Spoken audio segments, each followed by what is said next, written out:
Good morning and welcome to Thoughts and Updates this week. I am just down from the Cowgate, what looks like a side street. There's the overflowing bins, there's the graffiti over in the corner, and it is a typical scene, I suppose, on a Saturday or Sunday morning after the night before, as the world is beginning to get back to its normality. I'm here because the latest part of this trail run by East Bartonshire Council takes me to a part of the Cowgate here which has got a marker, but it doesn't necessarily tell me what the marker actually means.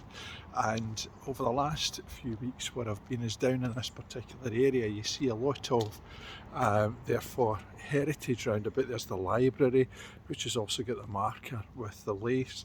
I'm walking up towards where we have the museum, which was KW2, and just round from the town hall, all within a very short walking distance.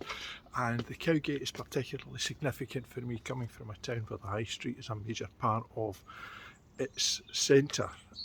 There was a point during the 20th century that the decision was taken to take the high street and to move it.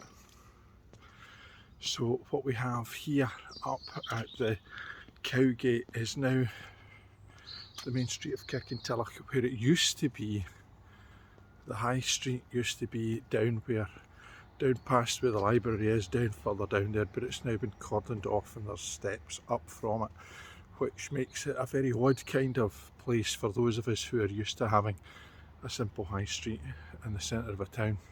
But why here? And it doesn't actually explain on the trail why this particular place is significant for Rita Cowan, who was born Jessie Roberta Cowan, daughter of a Kirkintilloch doctor and his wife. When Rita's father died, they took an Almoja 24-year-old Masataka Taketsura from Japan. I hope I now pronounced that correctly. And he had come to Glasgow to study chemistry and to be an apprentice in whisky distilling. April 1920, the two were married in a Glasgow registry office, and in November of that year moved to Japan via New York. Masataka worked for the Koto Buyika distillery, making whisky, before setting up his own company in 1934 in Yochi. And Masataka chose Yochi for the similarity to the Scottish landscape. Cool, damp climate, access to good quality peat and water, and the first bottle of whisky from that distillery was sold in 1940.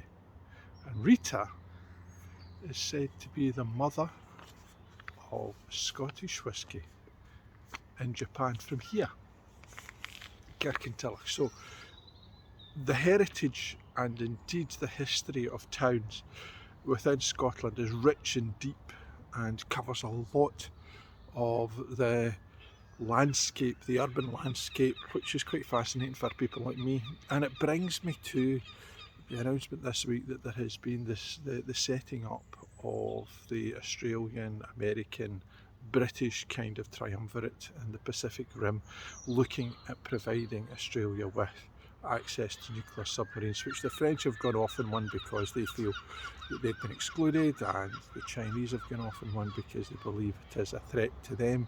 And there's a possibility, according to a former Prime Minister in the House of Commons in the United Kingdom, of some kind of conflict with China, particularly because it now seems as though the announcement has bolstered Taiwan, and sources in Taipei are telling the world how wonderful this announcement has been, but the Chinese are not so happy. So, once again, British involvement in foreign affairs seems to be at the heart of some form of conflict. We've had the withdrawal from Afghanistan, both by the Americans and by the British, and now we have an attempt to bolster part of our Commonwealth.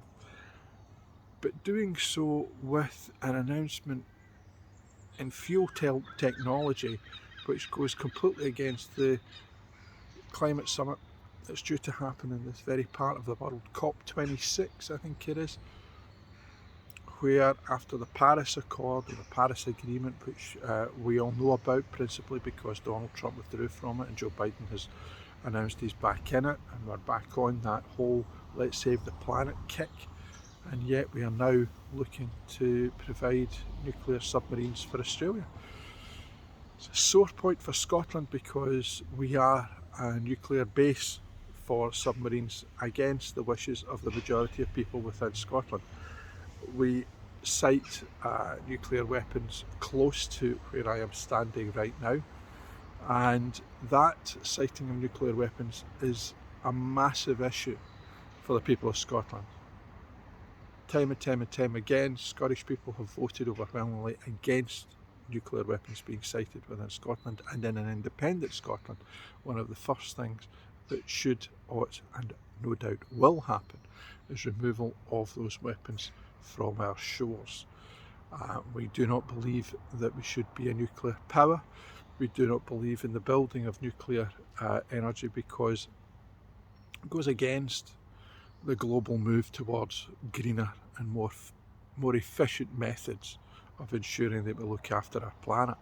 So, as the announcement once again shows the British attempting in some format to be a world leader, it does so in what may be seen as a particularly negative format, and I suppose in a sense a little like where I am in Kirky here, where there was a decision taken by those in charge to take a road that was the high street and change it to not parallel, turn it 90 degrees and go off in a different direction. It would appear that this announcement has meant that the government is doing one thing one way and a whole load of things in another way, which is not unlike the British government has been doing for many, many years. So hopefully political change is just around the corner. There has been the suggestion that the reshuffle down in Westminster is putting the British government, the Conservative government, on what can be described as some kind of election footing, and that there will be a general election within 20 months, which no doubt is designed in order to bolster the Conservative government that exists at the moment, but will give others an opportunity for regime change. And that may be the point at which some of these nonsensical decisions in the climate that we are in at the moment are hopefully changed. So until next week, where I will start walking along the road a little to part of the heritage of this town that goes back to workers gathering together in order to give all workers the opportunity of gaining access to food. And one of the things that I noticed in this morning's feed in Facebook that I think has been absolutely tremendous is seeing Vicky off to collect food that would be toughed out and getting it distributed round houses in Ayrshire that need more of that, please. Till next week, bye for now.